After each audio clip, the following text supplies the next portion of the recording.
Muy buenas tardes, muy buenas noches, muy buenos días. Como todos los sábados por 13 temporadas, estamos aquí en el Club de Lectores, transmitiendo desde la librería Norberto González en San Juan de Puerto Rico para Puerto Rico, el Caribe y el resto del mundo.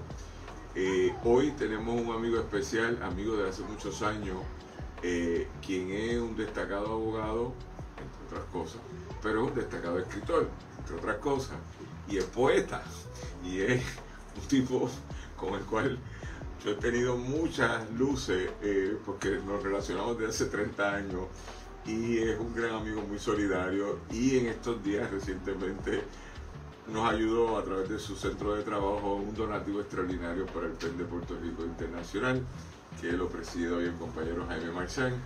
Y estamos aquí con Adalberto Núñez López. ¿Cómo estás, Adalberto? Muy bien, gracias, Lina.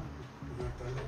Anoche estábamos hablando de cuentos eróticos y hoy vamos a hablar de poesía, pero dentro de esa conversación hemos estado en distintas actividades porque Puerto Rico tiene un quehacer literario extraordinario y aquí sí que se hace literatura y se hace mucha y buena literatura. Así que celebramos la nueva revista Quadrivium del querido amigo y editor Carlos Roberto Gómez, dedicado a Luis Rafael Sánchez. Está lindísima la publicación que vi en la tarde de ayer y que me encantó, y dentro de esa conversación pues creo que vale la pena seguir escribiendo todo el mundo que se dedica a escribir.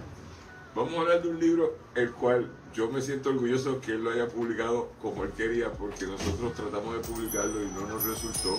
Lo digo a nosotros, Pasillo del Sur, el Santillano, pero la determinación del escritor es más importante que la de un editor o de una casa editorial.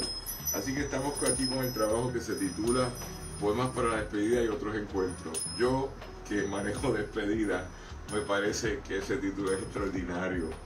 Pero extraordinario es lo que él escribe, porque tiene unos cuentos también que son bien buenos, y tiene en el libro de Cherezade, pero también tiene un libro anterior, pero también tiene otros cuentos inéditos que me gustan mucho, el del policía y el del amante, pero de eso hablaremos después. ¿Cómo tú estás, Alberto? Pues estamos muy bien, Nina, gracias por la invitación. Pues sí, este libro... Pero antes que me hables del libro, háblame de ti. Bueno, pues estamos, ¿qué te puedo decir? Es de Calley, y eso es una tribu particular, los callellanos, del parque de pelotas que tú vienes por allí. Sí, exacto. Cuéntanos de esa parte. En Calley, bueno, eso se llama la barriada San Cristóbal, y es una barriada que está cerca al pueblo. Actualmente más o menos se ha desarrollado un poco porque llega el parque de pelota nuevo allí, que siempre estuvo el viejo, siempre estuvo, pero era un sitio, y todavía lo sigue siendo, de bastante pobreza, y allí pues allí crecí. Toda mi familia es de Matón Abajo, un barrio que está en Calley, bastante remoto, que yo recuerdo que para ir a visitar a mis tíos, la guagua nos dejaba en un lugar y caminábamos luego por ahí en caminos de tierra, pasando ríos, pasando hasta llegar al lugar. Y después resulta que no estaba tan lejos cuando tiraron la casetera. Se puede llegar más fácil. Pero de Matón Abajo se ha escrito, ¿verdad? Porque yo conozco algo de literatura o música que habla de Matón Abajo. Sí, sí, bastante. Hay música, el mundo callellano, el Matón es un tema bastante frecuente.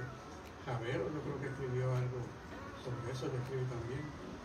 No sobre Matón, sino cosas que pasaban en Matón, ¿no? Él hace referencia al compañero escritor José Ravelo, que también era de Calley.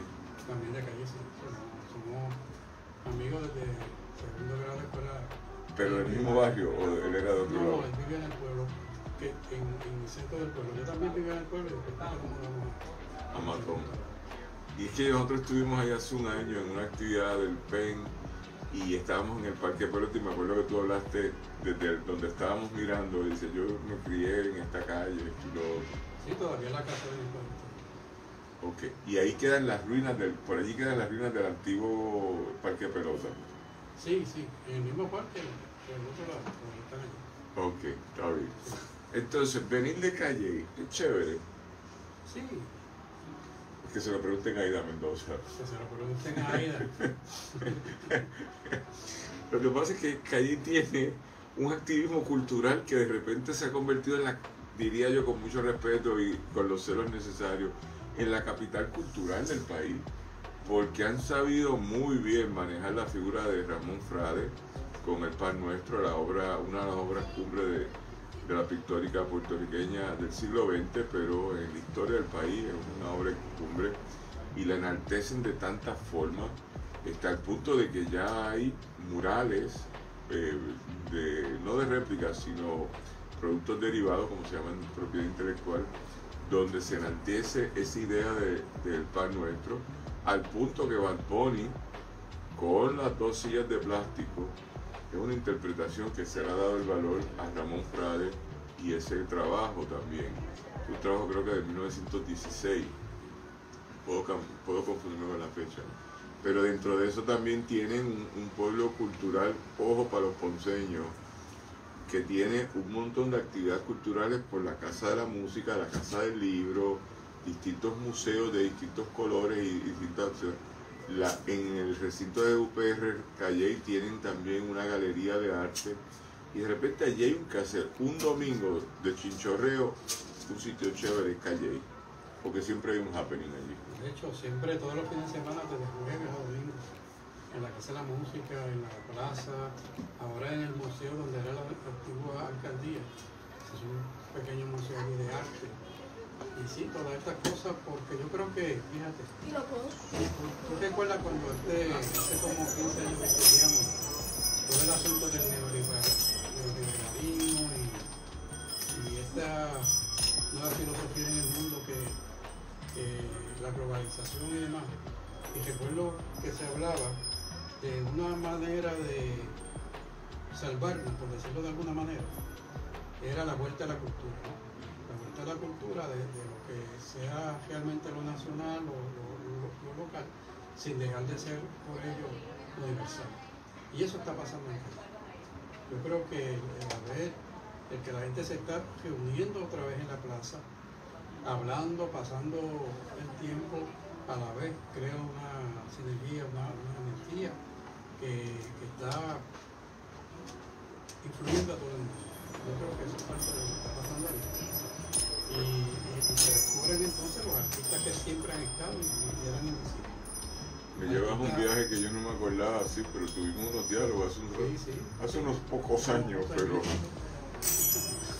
pero por otro lado, yo estuve en Calley hace poco, como en diciembre, en enero, en la plaza, con algo que pasa creo que es una vez al mes, que vienen unos salseros, no sé de dónde, si son de Bayamón o de algún sitio, y forman un bembé en la plaza. Eso es una vez al mes allí. Qué actividad más chévere, de verdad que bien se pasó allí, porque ellos son soneros, son rumberos, y empiezan a cantar, y es una orquestita de con unos bongos y unos timbales, o sea, tampoco hay mucha instrumentación, pero tienen una alegría, y eso me pareció muy interesante vivirlo allí en Calley, eso sin hablar de lo que se hace al frente en la Casa de la Música. Y lo otro, los huesitos, que yo, o sea, tengo que poner atención, que encontraron que había un cementerio frente a la iglesia, y entonces cogieron y hicieron todo un procedimiento ahí para darle un destello. Los huesitos, puede haber problemas si el plástico resultó, pues sacaron los originales y los guardaron en otro sitio, pero lo interesante es eso, el quehacer cultural que está haciendo. Y nosotros tenemos esta amiga común que es Aida Mendoza Rivera, quien es como la historiadora oficial o no oficial del municipio de Calley, pero es una gestora cultural y ahora está en una nueva actividad que se llama el Museo de la Fundación de Calley, creo que es un nombre así. Sí, esa es la que está en la antigua alcaldía. En la antigua alcaldía, se llama así mismo, Fundación Calley. No recuerdo bien el nombre. Pero es el de la antigua alcaldía y ella está allí de gestora cultural haciendo el itinerario de actividad, así que el que quiera vaya para Calley. Esto nos trae entonces a tu trabajo creativo, que es un trabajo que interesantemente cuando compartíamos hace unos años, un poquito más atrás de los 15 que estábamos haciendo mención, en la Escuela de Derecho, Facultad de Derecho Eugenio María de Hostos, donde estuvimos por lo menos yo estuve casi 20 años, yo no sé si tú estuviste 20 o más, hasta que la cerramos como profesores allí, el compañero fue decano asociado, y dentro de esa conversación hicimos muchas cosas culturales, por una escuela de derecho atípica, era muy culturalista. Y allí empezamos, hicimos literatura, hacíamos cosas, pero yo me encuentro con tu trabajo literario un poco más después, como diríamos por ahí, los niños y las niñas más chiquitos más después, y donde ha habido una consistencia. Y ya dentro de eso participamos en los últimos años en la directiva del PEN de Puerto Rico, donde tú cumpliste distintas funciones de vocal y también de tesorero, mientras yo cumplí función de presidente. Y dentro de esa conversación, ¿qué te lleva a escribir? ¿Por qué tú escribes? Porque él se ve bien serio, pero es un relajón, y cuando cuenta sus cuentos medio extraños, así, con un buen gancho, se ríe uno un montón, dale. Fíjate, es una pregunta interesante porque cuando se la hacen a uno no suele saber qué contestar. Uno escribe porque como que parte de uno. Yo siempre he escrito desde pequeñito. A mí, yo me enfrenté a la literatura de dos maneras. Una era una pequeña biblioteca que era de mi padre, en su cuarto, no era otra cosa que un tablillero que cogía media página, donde él tenía allí muchos libros, algunos, y yo siempre hago este cuento, que había rescatado del fuego, porque hubo una época que el Departamento de Educación, que era el Departamento de Instrucción Pública, los libros viejos, yo no sé, los quemaban, y había varios que yo había rescatado del fuego. Yo pienso que era de ese fuego, no sé si era de otro fuego. Y a mí eso, y yo me sentaba allí a coger esos libros, y tan pronto pude leer antes de llegar a la escuela, pues me los saboreaba. Y lo otro, una vez llegué a la escuela, en primer grado, como no pasé por kinder, pues entonces allí me enfrenté a la literatura propia de los niños, y a mí me fascinó siempre. Entonces, no sé si recordarás que los libros de primer grado antes, no sé cómo serán ahora, básicamente para aprender a leer te daban una lámina y abajo unas oraciones que te describían esas lágrimas. Pues. Mota, que era el gatito, que juega con el hilo, cortito y qué sé yo, cosas así. Así que mi primer cuento, que lo hice en primer grado, hice un dibujo y entonces hice el cuentito describiendo el dibujo. Y era un cuento de terror. Mota mi gato, algo así era. Mota mi gato, Cetizo. Sí, yo me acuerdo, fíjate, esa imagen mía de mi infancia es mi mamá, mi querida madre, quien es la mujer que yo destaco que me enseñara a escribir. Mi mamá era enfermera. Yo no sé si tú has visto cómo escriben las enfermeras, que es una ortografía perfecta, sí, muy clara, para que todo el mundo la pueda entender. Y todas las enfermeras que yo conocí escriben con la misma claridad. Y mi mamá me enseñaba a hacer la A, la O, la U. Y entonces yo leía con ella en la mesa de la cocina. Leíamos todo lo que tenía que ver con esto de ese librito infantil, la cartilla fonética se llamaba eso, ¿verdad? Eso es un momento interesante, pero es interesante como tú lo distorsionaste. Entonces, un cuento infantil, lo comentaste, es un cuento de asesino. No, era de vampiro. De vampiro, bueno, chupaban sangre. Sí, exacto. Más leniente. Tengo una imagen todavía en mi mente de eso. ¿Y te acuerdas de ese cuento? No, solamente una versión que decía que había un vampiro chupando la sangre porque en el dibujito incluía todas esas cosas. ¿Y esto fue en tu infancia? Estaba en primer grado de escuela elemental. Cuando estabas con Ravelo. Con Ravelo yo lo conozco en el segundo grado. Okay. Y eso, ahora que lo mencionas, fíjate, yendo a esas raíces tan lejanas de la escritura, Ravelo siempre también tuvo esa fibra de escritor.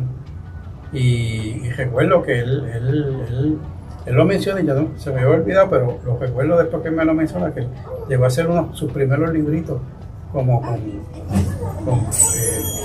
tarjetitas, papelitos que había juntado con una escritura. Y él y yo pues siempre tuvimos una conversación interesante de la fantasía, en términos de las historias, y él pues se hizo escritor y pues yo también. Los dos se hicieron escritores y los dos... La distancia, porque el compañero Ravelo es fue un escritor laureado. Sí, lo que pasa es que la foto tuya llega, no te preocupes, la foto tuya llega y aquí tenemos un candidato para foto. Dentro de esa conversación es bien interesante cuando uno vuelve a esa etapa. Yo, cuando estaba en la escuela esa terrible que yo fui en Bayamón, cuyo nombre no me gusta acordarme, yo me acuerdo que yo estaba en tercer grado, que es cuando yo entro a esa escuela. Mis papás me habían tenido unas escuelitas maternales de urbanización, que para mí fue una etapa desastrosa, ¿verdad? Porque eran malas escuelas, yo no entendía por qué mi papá me tenía ahí, era una cuestión de la cercanía. Mi papá era migrante y entonces mi mamá no manejaba toda la carretera, pero bueno. Y entonces yo voy a esta escuela en Bayamón, donde ya son otros niños, y me encuentro que hay una nena que era categoría bonita, y hay un nene que le estaba piropeando, y yo no sabía piropearle, así que yo empecé a recitarle versos y le preguntaba a mi papá, ¿cómo yo puedo enamorar a una nena con poesía? Y mi papá me dio los versos sencillos de José Martí. Eso era un cuarto bate para impulsar carreras, ¿verdad? Y la nena, que en aquel momento ya tenía 6 o 7 años, 8, yo también tenía 8, se quedó maravillada con mi poesía. Y el otro, me acuerdo los nombres de los todos, y con ella hablé la semana pasada, porque los dos trabajamos en la Universidad de Puerto Rico. Yo nunca le he contado eso a ella, pero sería bueno volver a ese encuentro, porque éramos niños jugando a la poesía. Eso me trae una pregunta que te hago a ti, porque tú tienes un referente muy interesante en cómo distorsionar la cartilla fonética, que es cuándo es que surge en nuestra cultura el deseo por escribir. Porque aparentemente es mucho más común de lo que pensamos. Está más regado de lo que uno piensa, es menos selectivo. Bueno, yo creo que en nuestra cultura hay mucho espíritu artístico, y yo lo vi primero con la música que tú te das cuenta que prácticamente, por decirlo de una manera más o menos que se entienda, de cada mata sale un músico aquí. Y extraordinario, o sea, gente extraordinaria. Yo eso lo vi desde pequeñito con mi familia en Matón Abajo, y junto a la música viene la poesía, junto vienen las historias también, viene la narrativa, todos nuestros hechos reales, todas nuestras décimas, toda esta música jíbara que sale espontánea, de gente que no sabe escribir siquiera, que no sabe leer, y tú vas viendo cómo en nuestros campos y también en las ciudades antes, más que ahora, pero donde quiera, encontraban música, y con la música la décima, la poesía, y con la poesía las historias, porque todas estas décimas, la gran mayoría, son historias contadas, o que sacan de la Biblia y lo versifican. Y yo creo que ese espíritu artístico que tiene nuestro pueblo, que se refleja, para mí, mi experiencia, ¿verdad?, personal, fue verlo primero en la música, pero junto con la literatura yo creo que ahí es que está. Y para los que entonces no son músicos, o no les interesa la música, o son músicos pero quieren destacarse en la escritura, pues es natural entonces hacerlo, hacer la literatura. Fíjate que una de las cosas que hacen muchos escritores en Puerto Rico, y escritoras y poetas, son décimas.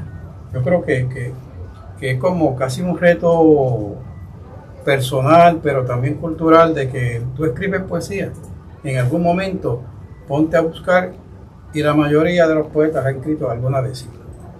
Y yo creo que está todo relacionado, ¿verdad? Hay un hilo conductor ahí entre todo eso. Es interesante cómo se llama la comediana Cerame, Viviana, se me escapa el nombre ahora, que tiene una página que es sátira política en décima.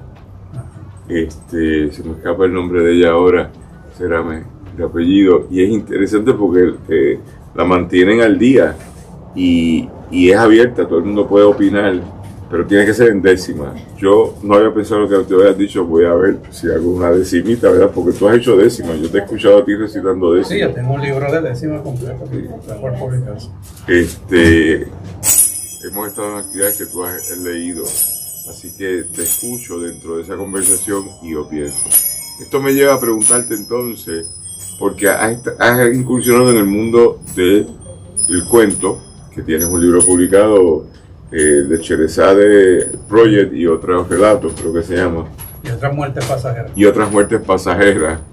Y entonces también tenemos ahora este texto, Poemas para la Despedida, que es poesía, y escucho que tienes un libro de décima en preparado, ¿verdad? Sí. Entonces, ¿qué te lleva a escribir? ¿Ah? Y otro de cuentos que te gusta. ¿Y ese también viene? Sí, sí. Entonces ahora tenemos 2 libros en proyecto más este. Vamos a empezar con Sherezade, de Sherezade Project, un libro como 2012, 2013. Es un libro de 2020. 2020, ok. Uno de los pocos libros que se publicó en medio de la pandemia. Yo también sé de eso. ¿De qué trata Sherezade? Son varios cuentos y relatos que, en los cuales se recogen primero muchas ideas mías, muchas experiencias también, y fantasías. Hay crítica política, hay crítica social, hay crítica religiosa, y pues son varias estampas que van desde la violencia doméstica hasta la pura fantasía. Si hay algo interesante en tu trabajo. Yo voy a hablar de los cuentos inicialmente, nos pasamos a la poesía ya mismo, pero por lo pronto en lo que es la cuentística tuya es bien claro el mensaje político. O sea, yo ahí no tengo la más mínima duda. Tanto en Sherezade, pero también en los que has leído, que por lo que escucho vienen ahora a ser publicados, un nivel de un compromiso social fuerte. En un país que uno tiene 2 opciones, o disfrutarse la colonia o repudiar la colonia. Y yo creo que tú estás en la categoría de los que la repudian, ¿verdad? Eso no quiere decir que no lo pases bien, ¿verdad? Pero tú me entiendes lo que quiero decir. Y dentro de eso, tu cuentística para mí es políticamente muy comprometida. Eso es cierto. Así sí, tú lo percibes. Sí, yo creo que cuando yo escribo pienso que tengo algo que decir. Uno dice lo que uno piensa y uno quiere. Eso tiene sus consecuencias, ¿sabes? Porque te vas a dar con todo un público que la rechaza, que dice o que no le gusta, o que no le interesa, o que tiene miedo no sé por qué. No deberían tener miedo de verla, pero sí de patrocinarla, porque piensan que eso los calienta. Los marca, los calienta, porque en nuestro inconsciente colectivo puertorriqueño todavía está bastante presente el carpeteo. Eso que muchos pensamos que se ha seguido dando, y que ahora en estos tiempos de Trump y demás, pues vuelve a tomar relevancia. Y la gente tiene miedo, la gente, yo lo siento cuando uno habla, que no sea verdad entre nosotros las mismas personas que estamos más o menos en esa línea, pero sí, la mayoría de la gente trata de no tocarlo, aunque sí, por lo bajo, te dicen que están de acuerdo, que lo apoyan, que lo entienden, y esto, pero jamás y nunca lo van a expresar abiertamente. Y todo escritor y escritora, yo creo que en el fondo quieren llevar un mensaje. Hay gente que lo hace más sutilmente, hay gente más directamente. Quieren llevar un mensaje en contra de la violencia. Eso es bastante común en nuestra literatura contemporánea, las compañeras escritoras que conocemos y que estamos compartiendo. La violencia contra la mujer, ¿verdad? La violencia de género. El tema de la colonia, o el tema de la persecución, o el tema también de la represión ideológica, el tema de la religión no como un asunto de liberación espiritual, sino como el asunto de represión que estamos viviendo, que quieren vivir. Todos esos temas que están ahí, que la gente lo está sufriendo, pues siempre van a ser pocas voces las que lo van a poner de frente para la discusión. Y los escritores son parte de esas voces. Y pues yo creo que eso me sale natural, no lo puedo evitar. Cuando voy a escribir, aunque uno trate de escribir un poema de amor, como que hay algo político siempre metido, no es que en el verso lo diga directamente, sino en el espíritu de lo que uno está escribiendo. Es un debate interesante, porque lo que dijiste a mí, como dirían allá en España, me flipea, ¿verdad? Me da la vuelta en el aire como una vuelta de carnero, porque uno puede vivir aquí ignorando el quehacer diario, ¿verdad? Pero esta semana, entre la noticia de que Jennifer González estaba cabildeando la estadidad y la votaron de la Casa Blanca y del Congreso, y que no me digan que no, ni Rivera Chat, ni ella, ni Anthony Maceira, porque yo tengo la lista donde estuvieron. Pero por otro lado, otros compañeros, amigos de nosotros, se ponen a hacer una propuesta creativa de hacer un memo para que Trump lo filme, ¿verdad? En otras palabras, el subordinado se revela y le dice al amo, firma, ¿verdad? Como aquellos muchachos que cogieron a la presidenta de la universidad y le decía, firma el decreto de terminar la huelga. Y esa conversación es una semana que el quehacer político sobre la condición colonial no desaparece. Y en ese sentido, pues podemos ver gente que en la escritura nos dediquemos a hablar de política y otros que no se dedican. Y uno quiere crear literatura universal. Esto es un debate que tú sabes que no se termina, pero la literatura universal parte de la premisa de que había un relato con Ulises de Homero, esto y lo otro, y pasó allí en la Grecia de la fantasía. Pero Luis Rafael Sánchez en La Guaracha del Macho Camacho en 1976 me plantea el carro súper bragado, esto y lo otro, pero eso es contexto, ¿verdad? Sí que mi contexto sigue siendo colonial. Y yo olvidarme de eso a mí me preocupa mucho. Hay mucha gente que se olvida, pero yo veo que tú no te olvidas. Y esto me parece interesante porque tú tienes algo en tu literatura. Hay unos cuentos tuyos que yo no voy a entrar ahora porque estamos aquí en cibernéticamente hablando, pero donde tú haces cierto tipo de... La voz narrativa trabaja ciertas confesiones. Y es curioso, es como el libro póstumo de Félix Ojeda, la revuelta, ¿cómo se llama?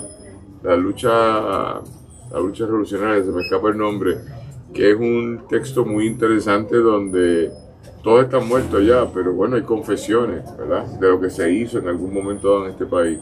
Porque este país no ha dejado de luchar. ¿Cuántos luchan? No sé, a lo mejor es una persona, a lo mejor son miles, a lo mejor son 100.000, pero como yo escribía hoy en el Pozo Antillano, el principal partido de oposición hoy no es el Partido Popular, es el Partido Independentista Puertorriqueño, que llegó segundo en el proceso electoral, y eso te marca una conversación porque se midió a fin de cuentas por el voto a gobernación, no por el voto íntegro. Por eso es que sacaron un montón de votitos ahí y gente electa de otra forma. Entonces, yo te digo eso, tú estás comprometido sin lugar a dudas. Cuando transfieres eso a tu poesía, ¿cómo sigue ese compromiso?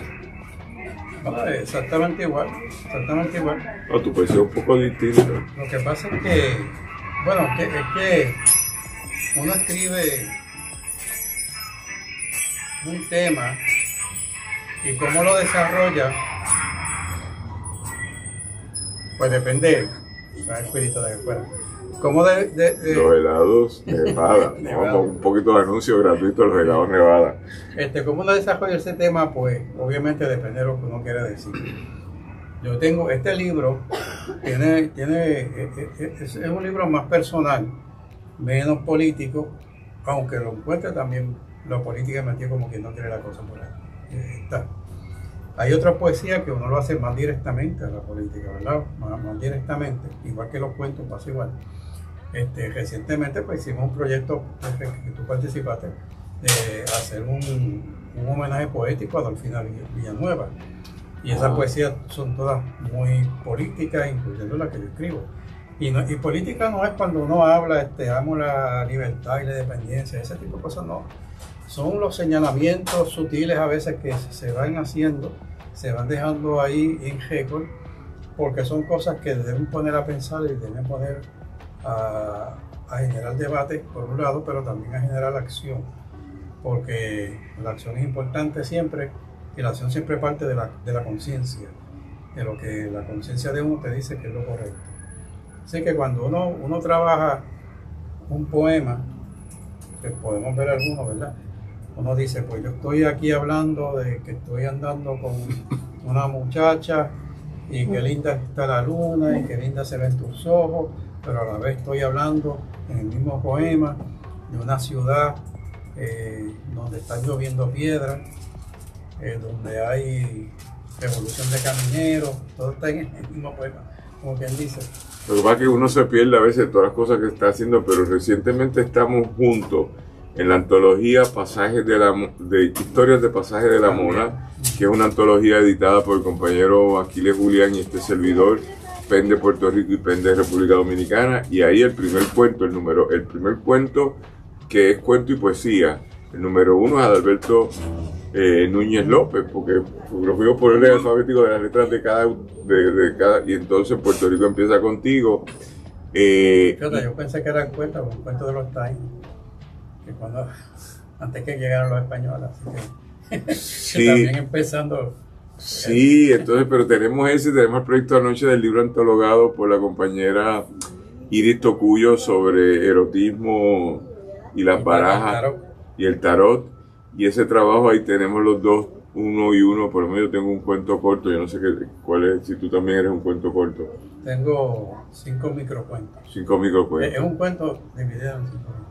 Y entonces, ahora el proyecto de Adolfina, que fue una iniciativa tuya muy bonita en el Día Nacional o Internacional de la Vivienda, rescatar, que era el 8 de febrero, creo, el 7. El 6 de febrero, el 6 de febrero. Se conmemoraron 45 años de su asesinato. Pero tú lo convertiste también en el Día de la Vivienda. En el Día Nacional del Derecho a la Vivienda Justa. Del Derecho a la Vivienda Justa, y entonces hizo una actividad muy curiosa, que era todos los escritores que se registraron por 12 horas, tenían desde sus plataformas que leer.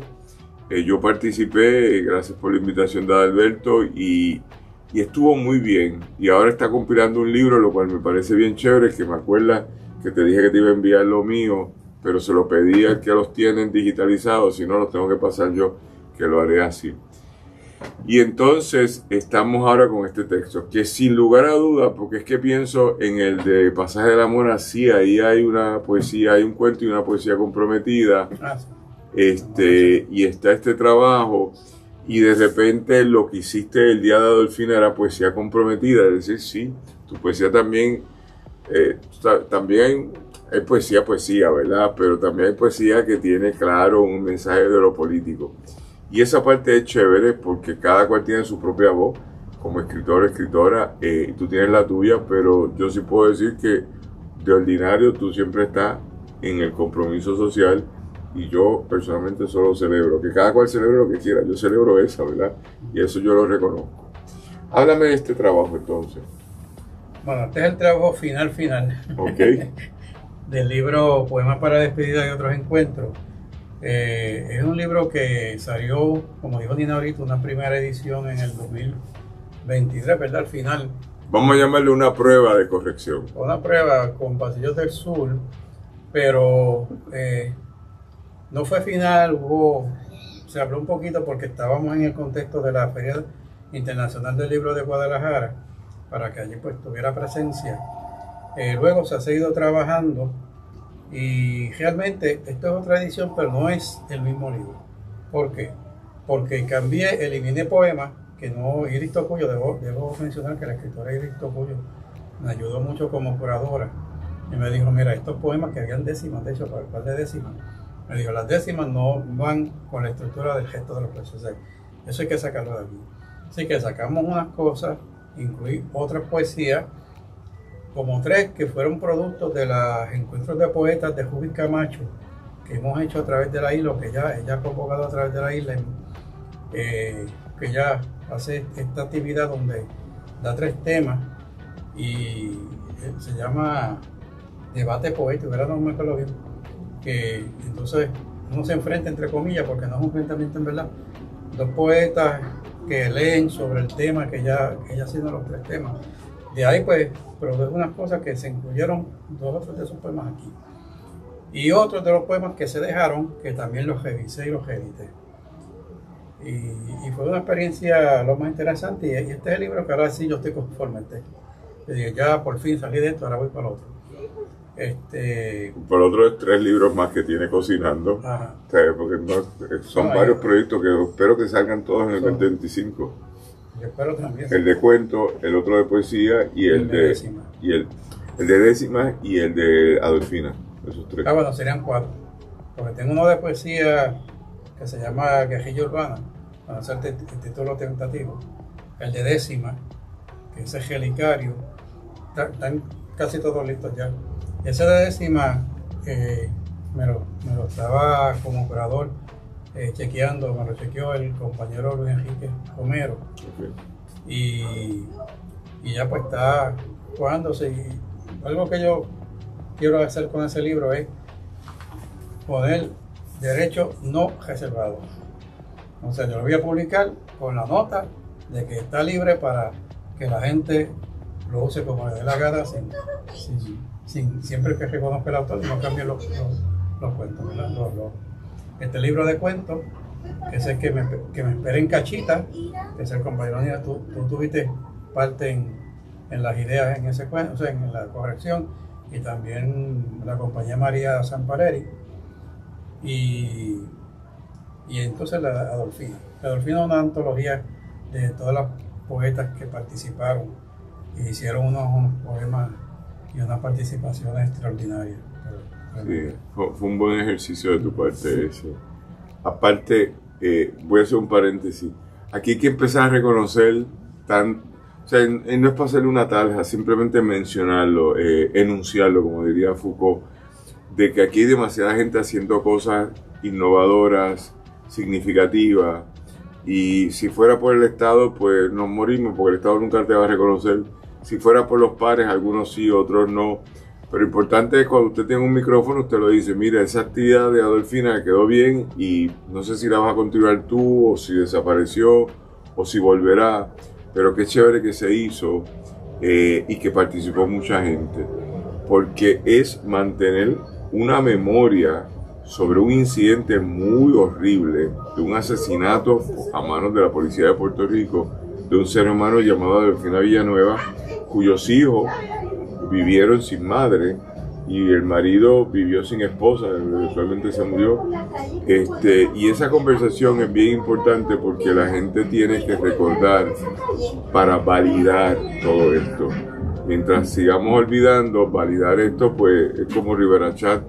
Puedo coincidir o no con el Instituto de Cultura, pero si lo desaparezco, invisibilizo lo que ha hecho en 45, 55, 70 años, que es también un proyecto de país. Bueno o malo, pero es un proyecto de país que es el que me mantiene como país.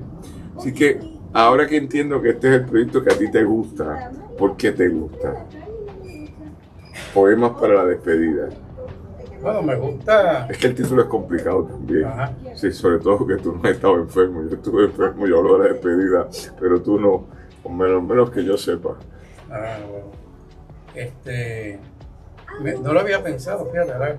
Yo sé que lo que pasaste y estuvimos cercanos a eso cuando trabajamos en el PEN. Bueno, primero, esto, igual que el libro de cuentos de Cherezade, que dice Cherezade Project y otras muertes pasajeras, y este poema para despedida y otros encuentros. Hay un poco, ¿verdad?, de contradicción, que yo me despido, pero a la vez encuentro algo. Y esto viene primero algo bien personal, ¿no? ¿Cómo se dice? Un desengaño amoroso, ¿no? Algo así. Vamos, un fracaso amoroso, ¿no? De alguien que yo, pues sí, realmente pensé que era la persona en mi vida, y resulta, pues, que yo no era la persona en su vida. Así que eso, sale de ahí, de ese proceso de sanación.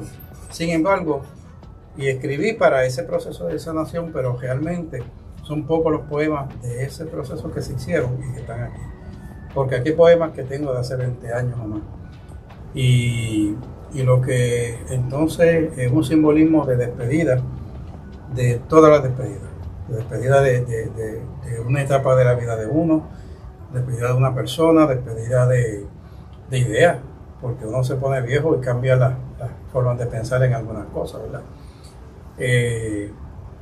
Y pues sí, más o menos de esa manera, yo como que esto significa ya un cierre de unas cosas en mi vida, para ya entonces pasar a otro plano. Tarde o temprano, ¿verdad? Ahí ya. Sí, pero esto de la despedida es interesante. Ahí llegó uno de los Golden Bridge, ¿cómo?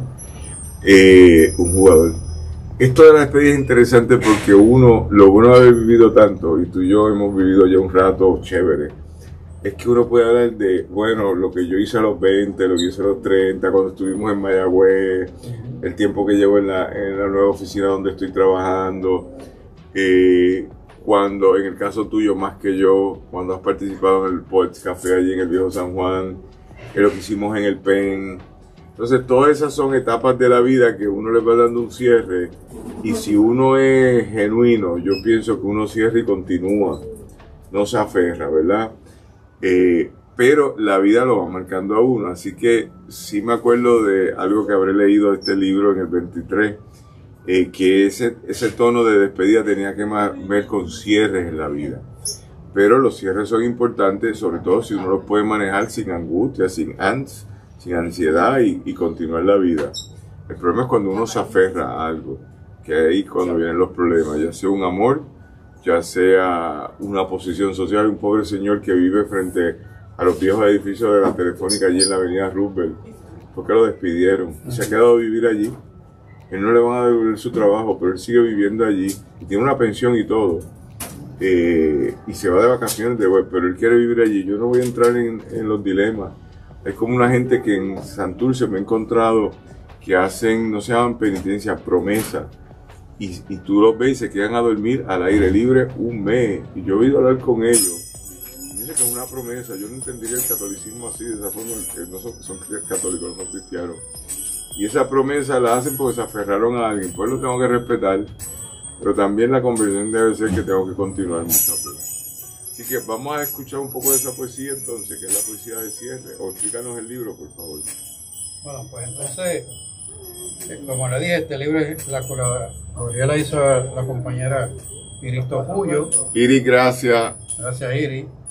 Tengo aquí, también tengo que reconocer a Andrés Siaca, que fue el que tiró la foto. Adrián. Ay, Dios mío, Adrián. Salió Andrés. Sorry, Adrián. Eso se corría. Pero eso se corría en la próxima edición. Eso decía Pedro Malavé, para eso existe la segunda edición. ¿Cuántos poemas son? Son 47 poemas. Okay. Está dividido en varias partes. Se llama Silencio, Salmos, Sombras y Encuentros. Y tiene también, pues, le hemos incluido, también tengo que reconocer, epígrafe de poemas, de versos de extraordinarios poetas puertorriqueños, como son Rubén Camacho, María Encarnación, Xavier Balcácer, Tania Ramos, que es Azura, Luis Enrique Romero y María Eri Majero, que yo incluyo antes de cada parte, porque y esto lo hice a propósito, aparte de que me encantan sus poemas y me inspiran, y además como que es una entrada a cada tema muy, muy pertinente. Yo suelo ver que muchos poetas y poetisas, a las mujeres no les gusta que le dicen poetisas, poetas, ponen epígrafes y buscan clásicos, ¿no? Que César Vallejo, aunque nadie lo entienda, o Mario Benedetti, o gente, ¿verdad? Poetas muertos. Entonces, dice, yo quiero usar los epígrafes también, pero de la gente que está ahora, creando ahora en Puerto Rico. Y todos estos son extraordinarios. Serjubi, María Encarnación, Enrique Romero. Eso no hay que envidiarle, no le tienen que envidiar nada a nadie como poeta.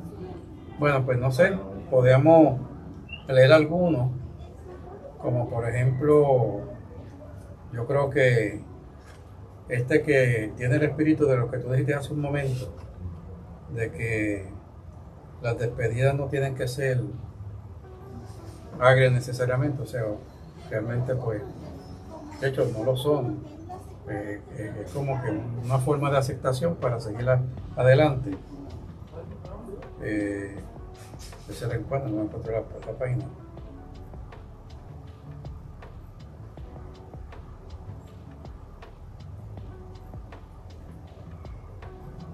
Estamos aquí en el Club de Lectores con Adalberto Núñez y su libro Poemas para la Despedida.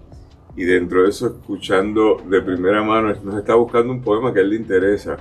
Y le damos las gracias a Paola Estela por estar en los controles y a Alejandro Ortiz Arraiza por estar en la producción general de este programa que lleva 13 temporadas, 7 años, y estamos en el episodio 10 de la 13ª temporada. ¿No? Me dicen que es el 7, es que yo calculo mal, entonces yo creo que es el 10, pero ahí vamos, 10 o el 7. Vamos a ver. Bueno, recogiendo lo que tú dijiste hace un momento, el poema 21, Dios sereno. Hoy te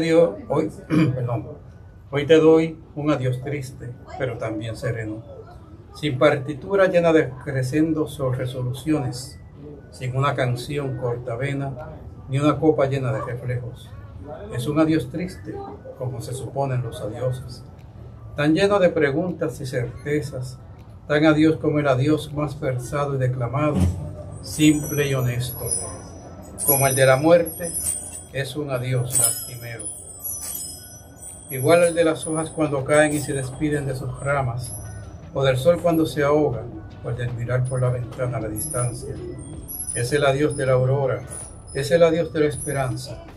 Hoy te doy un adiós triste, es cierto, pero también sereno.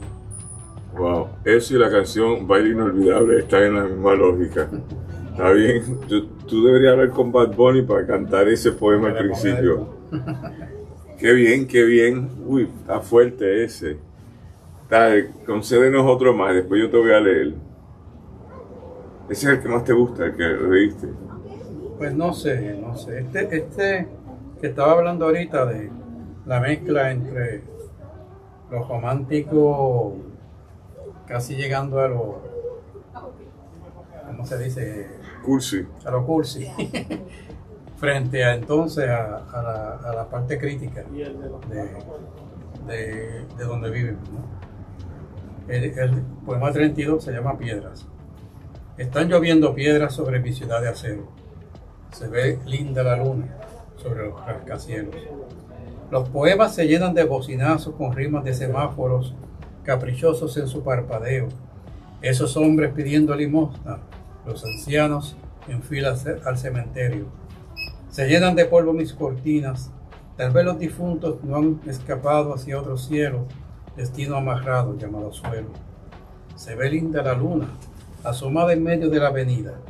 Esos perros realengos, esos cristales rotos, esos charcos en medios, esos labios secos cuando caminas bajo el sol intenso. El sudor en tus sienes, tu sonrisa trunca, qué linda se ve la luna bajo tus pies ligeros. Bulle una sinfonía de disparos y asaltos, un volcán en la plaza estallada, revolución de camineros, marchantes con la frente en alto, patria, lucha, combate, sacrificio, sacrilegio. Tu traje en la acera sin arrugas nos estruja. Tu llanto silente, río encauzado, el café sin azúcar en taza de antaño. Tu cabello despeinado en versos rebeldes. En el bar, unos cuantos tragos, en copas sin fondo que nos trae el mesero, mensajero. En el portón marchitado de la entrada de tu casa, en esta ciudad maldita, qué linda se ve la luna en tus ojos negros.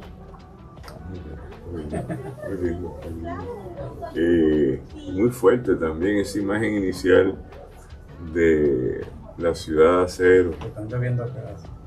Sí, estamos con Adalberto Núñez López y su nuevo poemario Poesías para la Despedida y otros encuentros. Su tercer libro publicado o segundo libro. Tercero, y este año quedan 4 proyectos más que me gustaría que salieran todos 2025, porque eso da una fuerza escritural chévere, y uno de ellos va a ganar el premio. Eso es lo que tengo que pensar, que uno de ellos va a ganar el premio, porque cuando uno produce, yo tengo la impresión de que cuando uno produce, uno gana. Y es bueno, los certámenes son importantes, sea el del PEN de Puerto Rico, sea el certamen del Instituto Puertorriqueño de Literatura, u otros que existen en Puerto Rico, pero hay que escribir para poner los libros a correr. Voy a leer unos random, ¿verdad? Como dicen los muchachos. Inventario. un jarrón de agua de lluvia, un tiesto con bromelias silvestres, un cordel lleno de camisas desgastadas, un portón oxidado de tristeza, como la casa de al lado, como la casa de al frente. La acera y la calle desparramada de grietas y desniveles, un cable, muchos cables, como cercas del cielo, un perro sato y su rabo entre las patas, un clavo pegado en la brea, un centavo, 3 batallas. Una prostituta con estrías, una vieja con cadenas, un muchacho con deseo y una madre desolada. Una tinaja rota, una doña desdichada, una escalera y sus lajas, una bolsa de papel. Más basura y muchas latas, un bocinazo y un silbido, varias nubes, varias casas, una risa, 2 tristezas, 2 manos, 15 caras. Es el inventario de la vida, ¿verdad? Es un inventario de vida. Déjame leer el otro, que estos poemas me gustaron de esta sección. Ausencia. Que el que leí es el poema 23 y el que leo ahora es el poema 22, que se titula Ausencia. No te importune mi ausencia, volveré como vuelvo cada mañana. Volveré de esta ausencia tan presente para tomar tus manos y engañarme, fijar tus ojos eternos en el tiempo, oler tus manos con suavidad, para querer recordarlas, pero sobre todo para negarte, callarte y fingir la ausencia. No verte ni tocarte, sentir así el más grande abismo, donde nos arrojamos voluntariamente. Solo sentir, si por sentir nos arrebata la ausencia. Esto me acuerda a Barthes. ¿Tú te acuerdas de Barthes, Roland Barthes? El fragmento de un discurso amoroso. Sí, tiene una ausencia. Tiene una ausencia. Estamos aquí con Adalberto Núñez López y su nuevo poemario Poesía o Poemas para la Despedida. Estamos ya llegando a la final de este programa del Club de Lectores del Post Antillano. Yo nunca había escrito poesía, pero a la luz de una enfermedad que tuve hace ya un año, me dio con escribir poesía. Y hay algo que me gusta de la poesía y me gustaría que nos ilustraras aquí. La poesía es distinto cuando uno hace un cuento o una novela. Es una brevedad muy rápida, es como un meteorito, un fragmento de un meteorito que llegó y te pegó y te calentó porque estaba caliente esa piedra que baja rapidísimo ahí. Y de repente eso es un poema tal vez. Pero hay que aprenderlo a hacer, hay que aprenderlo a escribir. Yo no me llamo poeta, los poetas son gente como tú o como Irán Lozada, a quien quiero mucho y que es poeta también. Pero hacer poesía es fácil. No, para nada. ¿Por qué? Porque como tú dices, hay una brevedad inherente en la poesía y como uno logra decir todo un universo en un verso, en pocas palabras, y además no decirlo de una manera distinta. Uno puede decir, si uno quiere decir, no sé, que la novia tiene los ojos bonitos, pues no le puede decir que tiene los ojos bonitos. Y uno puede decir una poesía, tiene los ojos bonitos que se parecen al mar del Caribe y cosas así. Y no es que no sea poesía, pero todo poeta trata de decirlo de una manera distinta, que haya un código, que haya un mensaje, que se lleve el lenguaje, como suelen decir de César Vallejo, que trataba de llevar el lenguaje a unos límites distintos a lo que es el hablar o la narrativa de cada día. Y por eso en la poesía obliga al lector no solo a leerla, sino que busca que sienta algo, que le dice algo, aunque no sepa qué le está diciendo. Y entonces empieza a analizar qué quiso decir con esto, cómo yo me sentí, cómo no sentí, o no sentí nada, ¿verdad? Que podría pasar.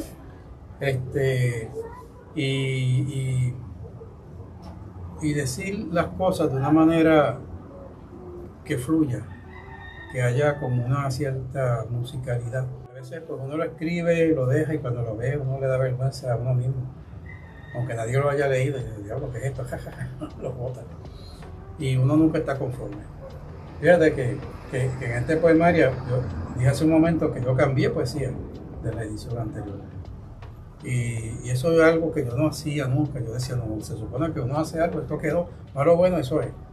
Pero estudiando a César Vallejo, precisamente, resulta que César Vallejo pasó por sus poemas, muchos poemas, 2, 3 y 4 veces. Y hay versiones históricas que uno salía en un periodiquito y después salía en un libro con unos cambios y después el mismo poema en otro libro con otros cambios. Y yo dije, bueno, pues eso es una enseñanza de los maestros, ¿no? Aunque yo siempre he relado que no hay Dios que no entienda, pero eso te dice que uno no debe limitarse cuando hace una obra de arte, en este caso una poesía, a que si uno lo puede mejorar, lo mejora después. Si uno piensa que lo mejora, lo daña.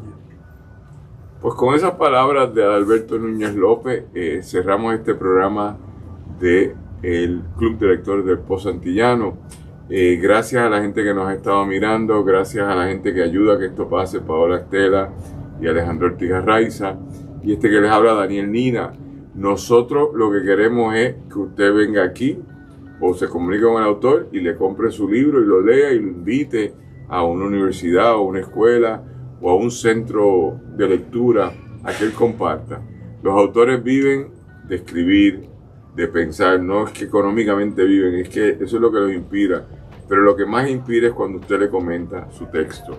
Así que le damos las gracias a Adalberto por escribir, por las iniciativas que ha tomado recientemente, sobre todo las 12 horas, el maratón poético por Adolfina Villanueva y el Día Nacional por la Vivienda Justa o Digna para los seres humanos que habitamos en esta tierra. Y los 4 proyectos de libro que tiene ahora, lo invitamos a que los saque, porque de eso se trata, para poderlo presentar aquí, para poderlo discutir y para que ustedes sepan lo que está pasando. A nombre del Pozo Antillano, los que elaboramos allí, a nombre de todos los que creemos en la independencia de Puerto Rico, que somos unos cuantos, y los que no creemos, pues creemos en otra cosa, pero los que creemos sí somos un montón.